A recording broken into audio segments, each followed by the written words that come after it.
तहसील press club सराय आलमगीर और Jhelum press club के साबिक ओहदेदारान की अहम मुलाकात। सहाफ़ियों के मसाइल और फलाह बहबूद के लिए मुश्तरका जिद्दोजहद पर इत्तेफाक।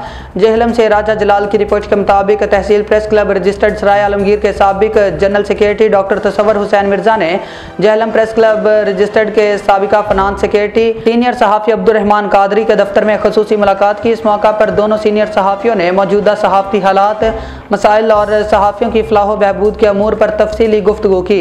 मुलाकात में इस बात पर इत्तेफाक किया गया कि इलाकाई सतह पर सहाफ़ियों को दरपेश चैलेंजेस का सामना करने के लिए तमाम सहाफ़ती हलकों को एक मौसर और मुतहद प्लेटफॉर्म की ज़रूरत है। दोनों शख्सियात ने जल्द एक पावरफुल मीडिया ग्रुप की तश्कील पर इत्तेफाक किया ताकि ना सिर्फ सहाफ़ियों की आवाज़ बुलंद की जा सके बल्कि उनके हकूक़ के तहफ़्फ़ुज़ और बहबूद के इक़दामात को भी यकीनी बनाया जा सके। डॉक्टर तसव्वुर हुसैन मिर्ज़ा और अब्दुर्रहमान कादरी ने इस अज़्म का इज़हार किया कि वो सहाफ़ती बरादरी के इत्तेहाद, तरबियत और तहफ़्फ़ुज़ के लिए हर मुमकिन कोशिश करेंगे और जल्द दीगर सीनियर सहाफ़ियों से भी मुशावरत करके बाज़ाब्ता लाइहा अमल का ऐलान किया जाएगा।